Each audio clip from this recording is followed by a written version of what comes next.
our next guest is, let me actually give that focus, is Chuck Dubuque from RedHat. So he'll join us here on the panel. We're going to talk about OpenShift, and I'm really kind of intrigued. Chuck and I, every time we've started to talk about business, we get talking about products. So I'm actually pretty excited to talk to him. Hey, Chuck, welcome. Let me stop sharing. Thank you. Hey, thanks for coming on. Hey, so you are actually not going to either Ignite or VMworld Europe. You're actually headed to the Open Infrastructure Summit in Shanghai. Yes. Yeah, I look after OpenStack, but also OpenShift infrastructure and our virtualization product. So I'm a man of many talents. You are a man of many talents. In honor of that, I'm wearing my shirt from last year's, one of last year's OpenStack. It was still OpenStack at the time, which is not an attractive shirt at all, but it is very comfortable. Yes. And so I thought I'd wear it today. Well, but we've got a nice new shirt for the Shanghai with the Shanghai skyline on it. So that'll be awesome. I'll be sure to grab you one. That'll be. I accept gifts of swag. I do. People know me. You know that. Sometimes I have a little too much. So, but cool. We're going to talk in a minute about OpenShift and kind of OpenShift on VMware and kind of just talking about Kubernetes, et cetera, and where we are in the world. Maybe we'll talk. Maybe we'll talk about OpenStack. But hey, so I wanted to ask you. You just moved to Maine. Is that right?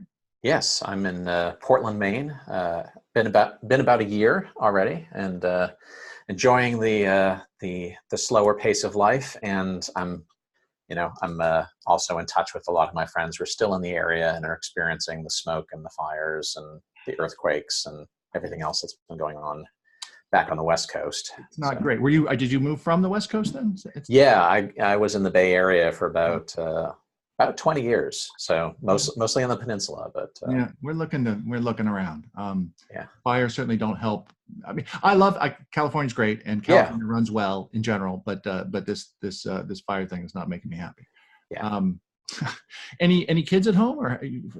No. My husband and I all have family in the area, so spend time bouncing around between Massachusetts and Maine, and nice, enjoying the lobster and catching up with 8 nieces and nephews, which is sort of our extended pack. Nice. The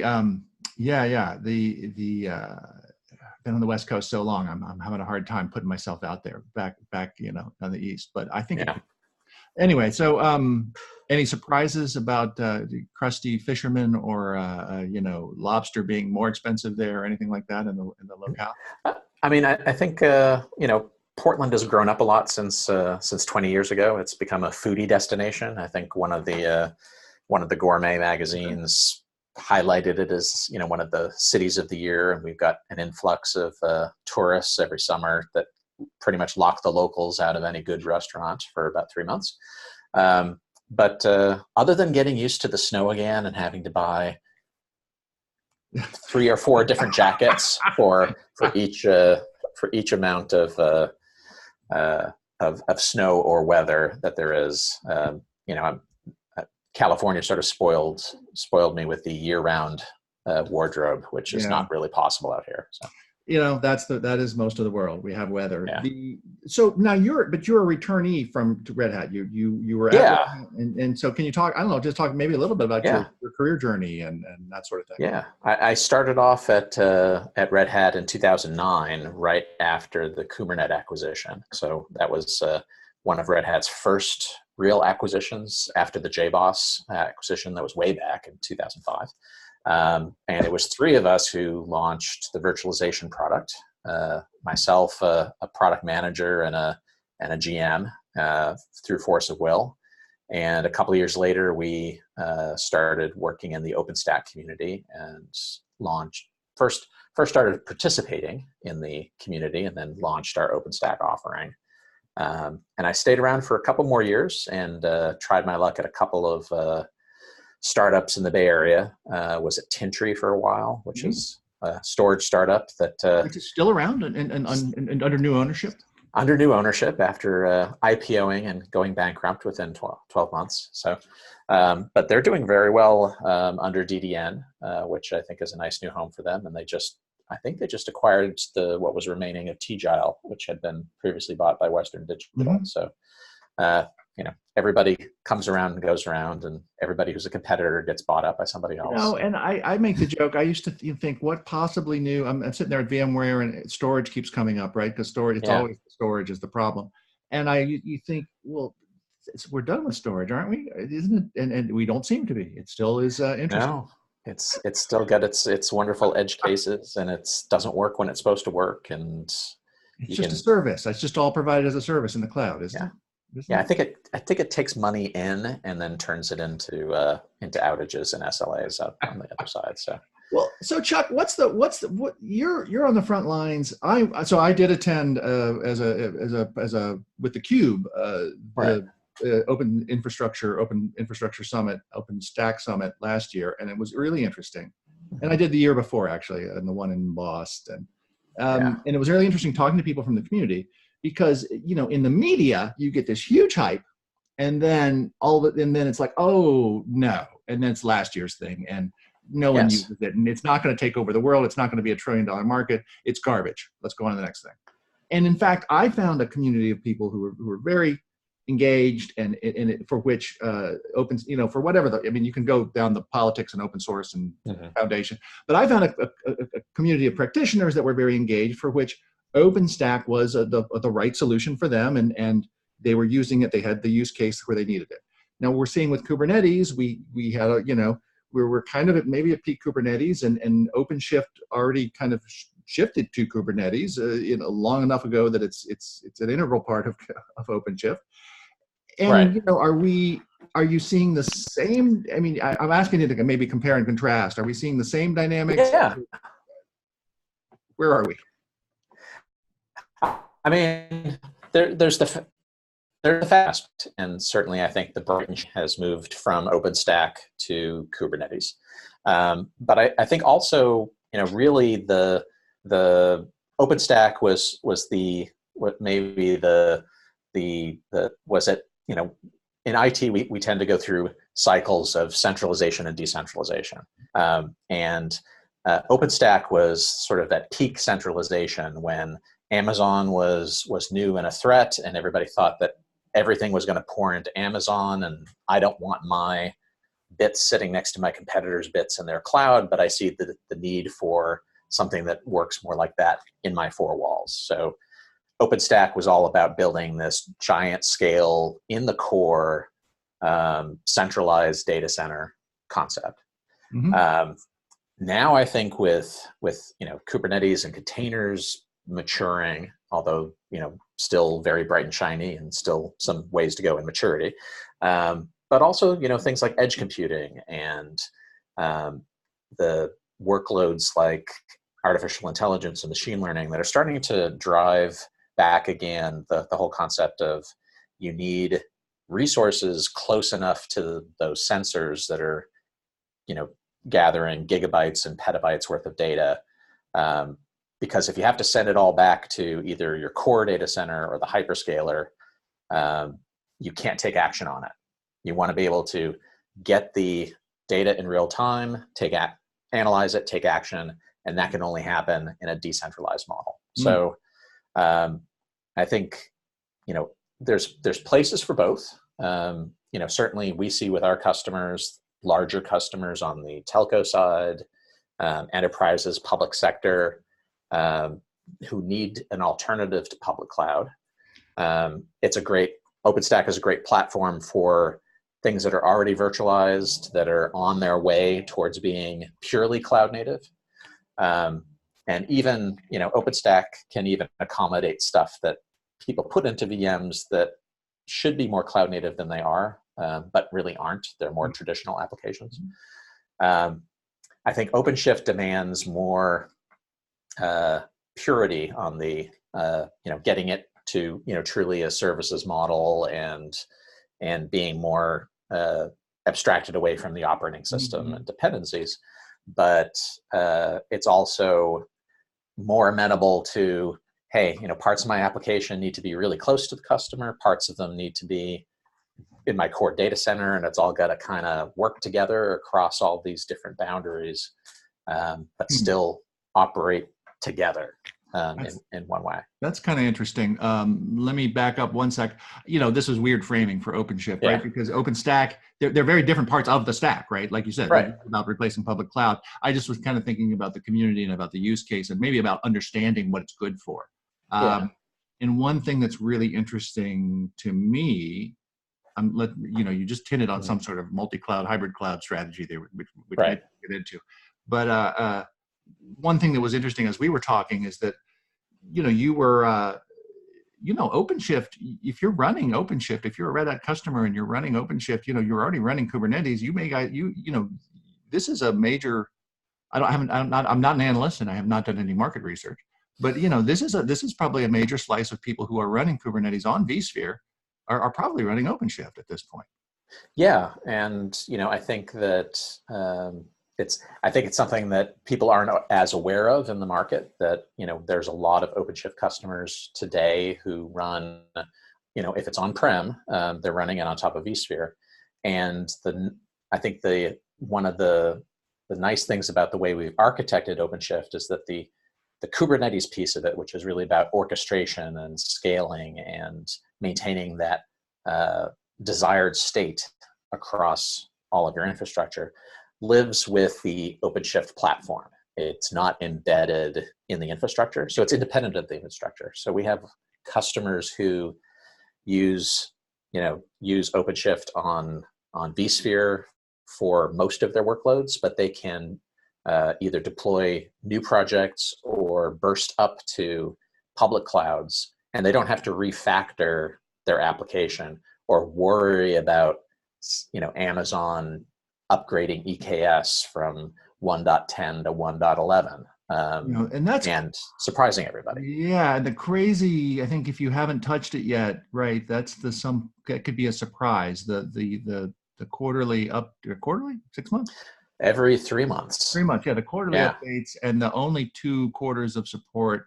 And they just did some breaking. I saw, they break stuff, which is kind of scary from an IT person's perspective. Yeah, it took when Red Hat joined OpenStack, it was very Wild West, where something could break with the next version, and more participation from folks who actually want to run stuff in production into that community got them a little bit more structured about how they, we're going to announce that we're going to deprecate a feature before we kill it in the API, so that people have at least a little bit of time. But innovation's happening so fast in Kubernetes every 3 months. Even if you announce it and then deprecate it in the next version, that's still a 6-month window, which is not sufficient for a lot of production workloads. Many companies cannot even choose a toilet paper in 6 months. Right. But anyway, maybe let's segue. I don't know. Do you have some slides for us today, or are we just going to talk? Yeah. Okay. I've got that. I'd love to talk, and also maybe there we can get a little bit more into. There's one thing you're just running raw Kubernetes on stuff, but here, OpenShift brings a lot more to the table. It's not just I don't know what the right metaphor is, an engine on a chassis, but you don't have any. I mean, raw Kubernetes is pretty has some sharp edges. This is very much what Red Hat's been doing in all open source communities. Is really, we participate, we provide a lot of code in the upstream, but our primary value is that we take it all and make it consumable for enterprises that want to run this stuff for longer periods of time. There's a lot of our existing customers today, large and small, are doing really cool things with this. Volkswagen, in developing their autonomous and semi-autonomous vehicles. It's very expensive to try to simulate all of the or to try to recreate all of the possible traffic messes that could happen on a test road or in the real world. So VW decided that they were going to simulate a lot of these using real data, but put them into simulated environments. They needed to spin up hundreds or thousands of different scenarios to test their model for things like traffic avoidance or lane departure detection and things like that. They use OpenShift and containers for that because, again, what they have to concentrate on in container world is just their app, not the operating system and all the other things below it. And Kubernetes is one of the things that makes that scalable to, thousands of nodes, try it out, test it, bring it back, change the model a little bit, try it again. Do I avoid 5 or 10% more collisions? Great. That's an improvement, and I can build on that. Mm-hmm. And we have, thousands of more than 1,000 customers today in lots of different areas. Folks who are taking their existing apps and modernizing them, folks who are doing things on the cutting edge like AI and ML, and across lots of different verticals as well. So OpenShift is it's not the new kid on the market for sure. I mean, not in the best possible way. Yeah, and our version 3 came out in 2015, and we were the first to adopt Kubernetes outside of Google in a product. And since then, we've released version 4, which really takes some of the value that we got from the acquisition of CoreOS about 18 months ago to really simplify the developer experience and the administration experience. One of the pieces of feedback we got from our customers. And like you said, Kubernetes itself is just the orchestration piece. But if you want to build a platform to manage all this, you got to think about scaling and security and upgrades and security patches and monitoring. And that's really what OpenShift delivers. So, when some of our customers, especially in the Valley, in the Silicon Valley area, may be tempted to build their own platform, and you can do that because open source allows you to do that. But there's a lot to it, especially for these kinds of environments. We don't really use the word platform as a service anymore because it's confusing. Yeah, and I think it's more than that in terms of the pieces. This shows some of the community stuff that we productize into OpenShift. So it's not just Kubernetes, it's Docker, it's etcd, it's Ceph, it's Helm, it's CoreOS, it's operators, all coming together, along with certification, so it will work, and a lifecycle which promises you that we won't change something overnight and make it break. And we deploy on lots of different environments. So I think people assume that it just runs on RedHat environments, and it does. It runs on our virtualization and on OpenStack, but vSphere is a big component of our customer base, and you could take advantage of all of the features that vSphere and all the other platforms have to keep containers and VMs up and running and provide quality of service and SLAs. But again, the Kubernetes piece is decoupled so that I can move an application very quickly from vSphere to Amazon or Azure, move it back again. That's hybrid in reality, is instantiating in one place and instantiating it tomorrow somewhere else.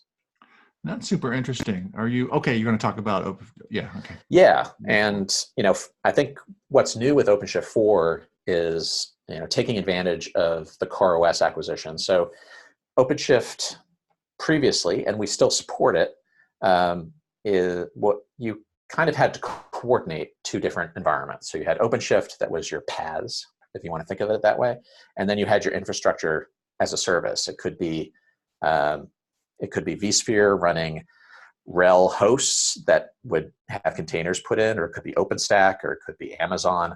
But there's a lot of pieces here to manage. You've got OpenShift as one management thing. You have to have in the case of vSphere, you have to have a vSphere admin. And then you have to worry about configuration drift in the operating system that's installed for the VMs that are running in containers. And what we decided with OpenShift was to offer by default using CoreOS as the base for your containers. So it becomes a immutable image that's tied to the OpenShift lifecycle. So when you upgrade your version of OpenShift, it will cycle through automatically all of your VMs if you're running on vSphere or on OpenStack. It'll go to AWS, all of your instances. It'll upgrade the CoreOS image, which is a single binary, so it's not changeable or patchable, so that it'll drift over time and cause configuration issues. they're really locked together, and that provides you, that push button updates, as well as a lower security footprint, and it just speeds things up. So the agility that you're looking for from containers is not being hindered by your infrastructure or your operating system, from a management point of view. So you've simplified the deployment. You simplified deployment by coupling it in CoreOS. That was that kind of always their core, one of their core Right. value propositions. Yep. And then, but you're also using operators now more, and so you've kind of also Yeah. Okay. Yeah. And one of the things that we've done is taken the other part of CoreOS's value to Red Hat was the operator framework, which encapsulates not just installation. And so we use it to install, we use it to install the CoreOS nodes, but we can also use it to install, any application that we, Prometheus or MariaDB or any of the hundreds of different operators that are starting to spin up now. But operators goes beyond that and goes into day two management too. So really the goal is to encapsulate everything you need to know, say, to run a database. So you don't need a database administrator full-time if you wanted to run MariaDB as the basis of your application. You would be able to use an operator that has sort of codified all of those best practices. When do I add more nodes? When do I need more storage? When do I scale out my core instances, or when do I scale up my load balancers and things like that? Chuck, when the operator framework thing first came out from the CoreOS folks, actually, right? One of the people, they were some of the people that worked on it. I didn't love the name because I felt like it was trying to kind of replace people, replace operators. How automated is the framework idea these days? On the other hand, as a pattern for upgrades and a pattern for management, right, like make a lot of sense. So where are we now with this? So we've done a couple of things. One is that you can take an existing Helm chart and quickly encapsulate it as an operator. So that's very useful for folks who've already invested in that ecosystem. We can also take Ansible run playbooks and encapsulate those as operators as well. So whether you've done lots of work with Helm or you've done lots of work with Ansible, you can take that and quickly apply it to your containers. In addition, there's what we call a operator maturity framework. So level one is just install and uninstall, and maybe a little bit of configuration. And then it goes into auto scaling and updates and upgrades, all the way to something that's, got a lot of intelligence built in about how to manage, basic things like scaling your infrastructure for a peak work, a sudden peak in demand, and then scaling it back down when the peak goes away. And I think that it's still early days in operators. So most of the operators today, that if you go to operatorhub.io, are in life cycle 1, 2, and 3. So they're not that full stack of automation that takes into account everything from day two operations. But we're starting to see more development of those that encapsulate sort of the know-how that gets you 80% of the way there in most circumstances. And then, it's up to you to customize it or to provide inputs to it to how you want it to run. Mm-hmm. And then, like I said, we've got an ecosystem. The last time I checked, there were about 30 or 40 operators that were part of the Operator Hub. OpenShift itself comes with some additional operators that are specific to OpenShift that help it with deployment and configuration and things like that. And we're working internally to make sure that all of our middleware, for example, is backed up by an operator so that it's easy to deploy.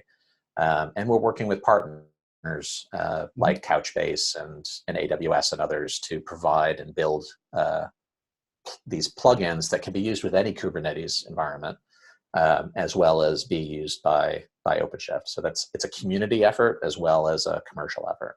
Yeah, I like Red Hat has a good way of dealing with the downstream. Rather than the Yeah, upstream community, which is pretty hardcore developers developing the core of Kubernetes. There's a whole community of downstream operators and apps, right? And that you all have a great experience in doing that, which is yeah, very needed. The Kubernetes community is great. Again, they're pretty focused on the core. It's like being part of it's like being part of the Linux kernel yeah.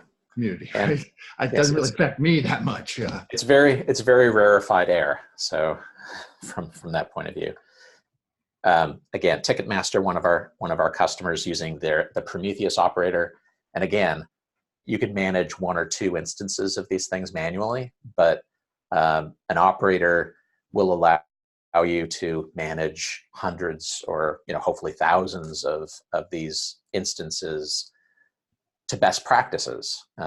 It doesn't mean that it's eliminating the need for somebody who's an expert in some of these applications that add real value to your organization.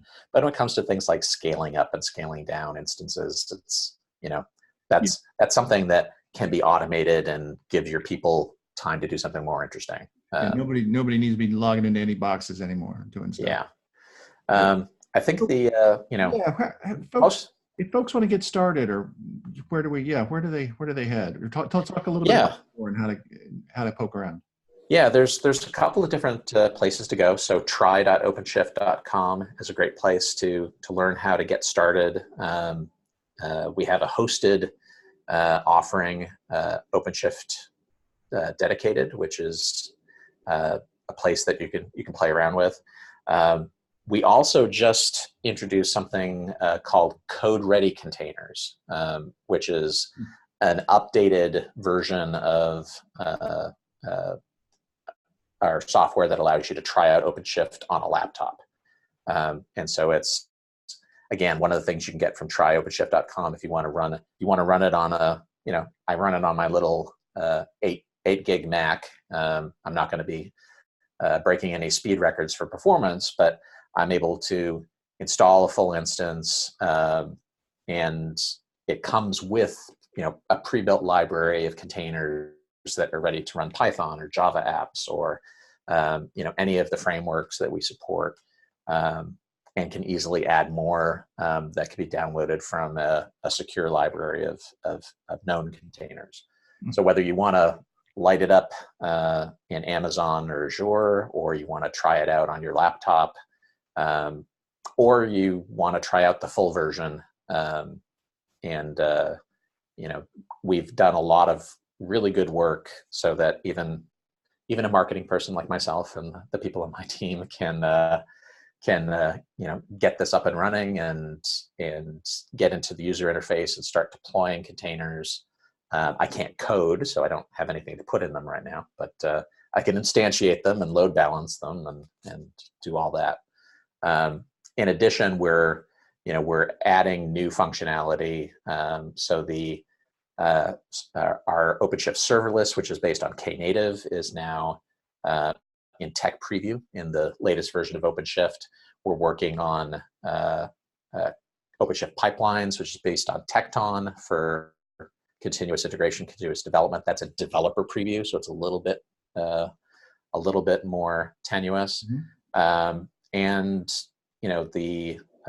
we have a new developer command line, in addition to some of the work that we're doing with Code Ready workspaces and Eclipse Che, to provide developers an easier abstraction around the stuff they don't care about, which is the infrastructure part of OpenShift, but still allows them to manage their containers and have an easy way to build in that kind of automation into their applications. Nice. Well, is that good? Well, I'll send you these once we're done. If folks want to get a hold of you, that's great. You will. So your teams will be both at Ignite and at VMworld. Yeah, we're going to have folks at VMworld. We're going to have folks at Ignite. I'm going to Open Infrastructure Summit in Shanghai, and then we're also going to go to KubeCon later in November. And I think what's interesting, I mean, obviously VMware is doing a lot with Kubernetes these days, and there was a big announcements. But what's interesting to me is that this, OpenShift is a mature platform. It has a lot of fit and finish, right? It's easier. It's easy to use. It's not. It's in production, right? It's been in production for years, and with a lot of nice utility. And so, if someone is looking to, yes, it has it has all these other, it has another service layer there. But if somebody is interested in getting to know Kubernetes and kind of how it behaves and how exploring it in their own environment, I think it's a great way to get started. Rather than kind of picking up the raw lumber of a Kubernetes distribution, or pushing a button and having it run inside EKS or GKS or whatever, right? It gives you a little bit. It's a nice. I think it's a good intro for folks, and it's designed to run on vSphere. So, great, cool, and great. So, we'll have all those if folks want to get a hold of Chuck, etc. And we have, like you say, go to just start Googling and you'll get to their tribe, OpenShift, and there's a community, et cetera, et cetera. So, Chuck, thank you so much for coming on. Yeah. Good luck with your travels to Shanghai. Yes. Safe travels, and we'll keep California. We won't burn it down, I promise.